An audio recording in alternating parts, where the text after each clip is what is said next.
Hello there. Welcome to the Commonwealth Library YouTube channel. Today we're going to be talking about different strategies for navigating and searching on Cambridge Histories Online. This particular video is directed towards the ancient history assignments of the initial reading list and the initial reading assignment itself. And although it's catered and specifically directed towards ancient history students, I think that some of the strategies and tips about using the platform of Cambridge Histories Online are applicable to any of our student researchers, regardless of the year that they're in.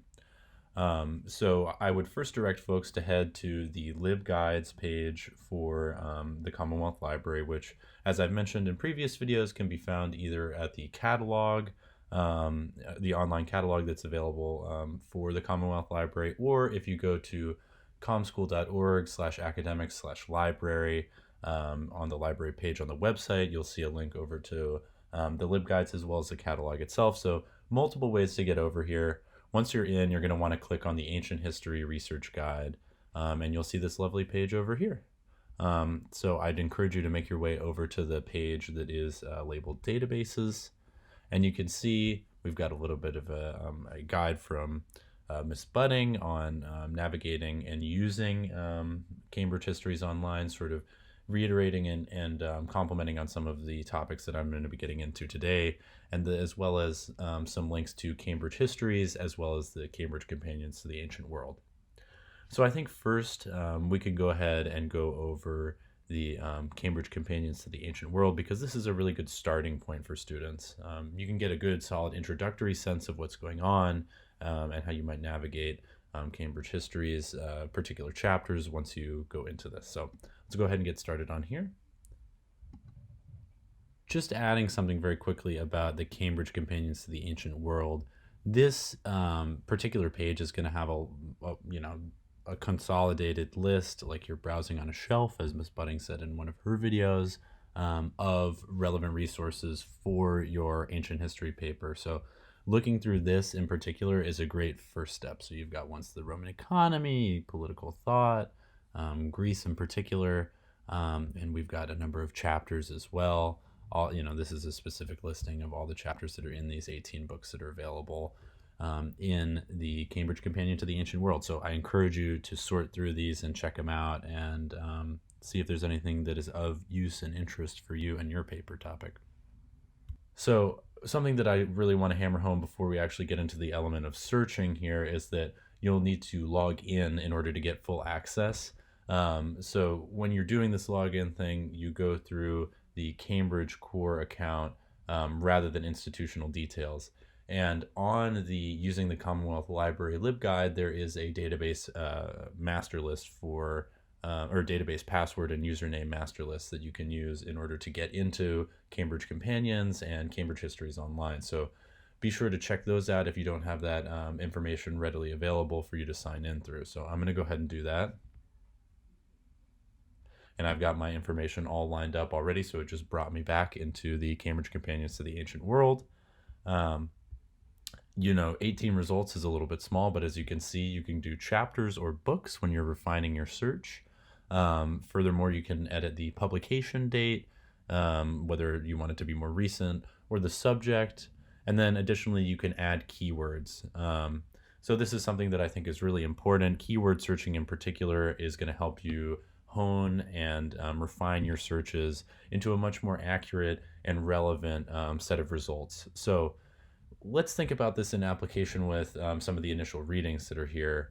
You all have likely gone through and done one of the readings that's there on this list, and perhaps taken some notes on it as well.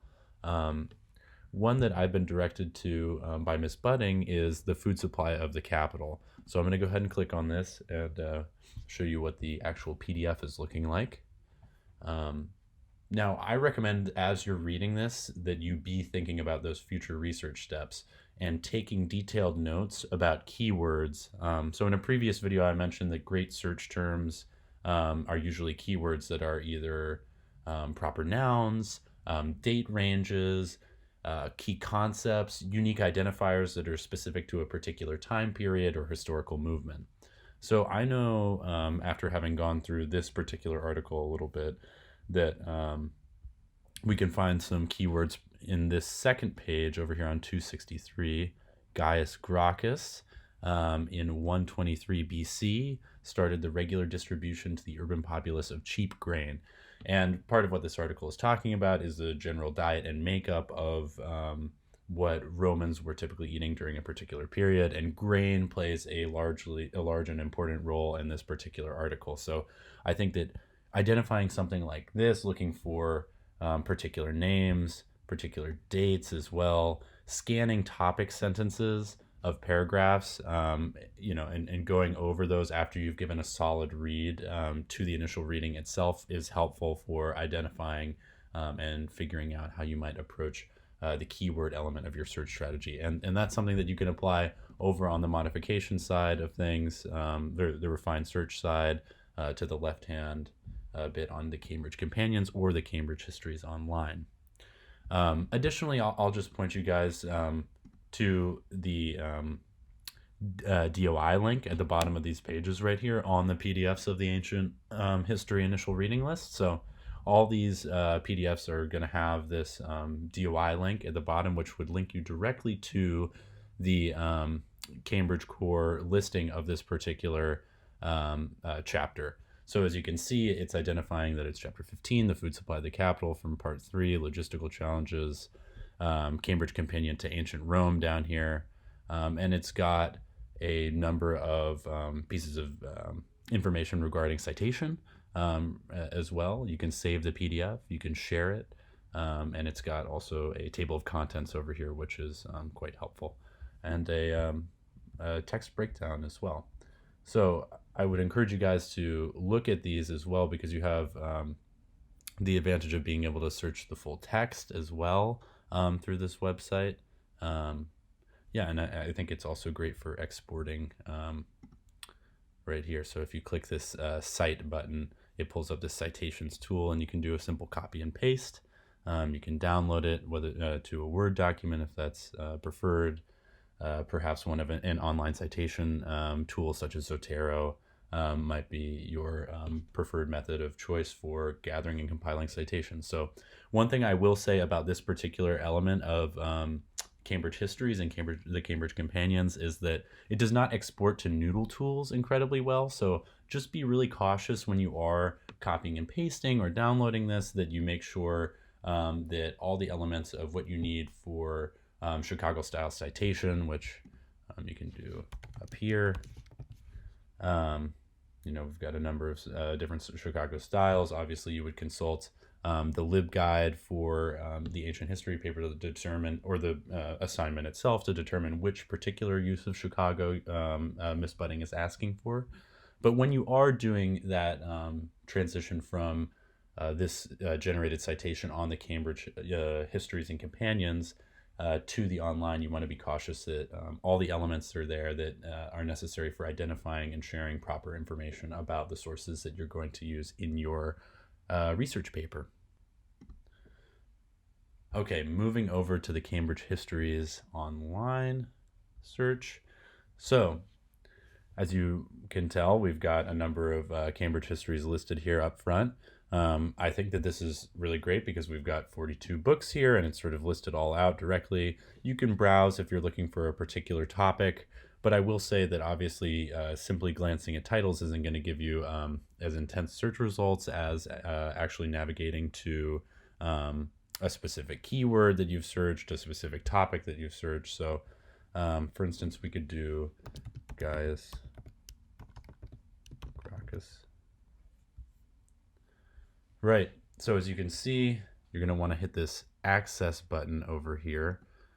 And we're returning only chapters, but something that is important to note that I haven't hit on quite yet is that we don't have access to every single PDF or scholarly article or journal article or chapter that is available through this resource. However, there is an obvious refined search thing right to the left over here that I've just clicked that says only show content I have access to. So this is really important. It means that you're going to be able to generate a PDF directly from the link on the page. So this seems like Political history might have a general piece of information about him. Perhaps it would talk about the grain supply if I were interested in pursuing history of food and the import of food into Rome. So I'm going to go ahead and click on this first one, political history, over here. It's got a summary over here. It's got a PDF as well. Once you get into it, I find that one of the easier ways to actually get to a full text search, if you're looking for a particular word, would be you'd click the Cambridge Ancient History. So this is, going home, books, the particular book, and then the chapter that you're on. I like to go to the actual book, and then you can do a search within that book. So I'm going to type in grain and see if we get any results. And what do you know? We do. We get one from economy and society. We get one from political history. Now, of course, this is only searching for grain in particular, so if we want to continue that, having Gaius Gracchus, we could add this keyword over here. He's in the drop-down in their controlled vocabulary. Unfortunately, there's 0 results, so I have to think about expanding my search terms, or perhaps looking for another keyword that's related to the history of grain import and whatnot in Rome. So, keeping that initial reading in mind, thinking about the different options that you have to navigate through that in particular is really important.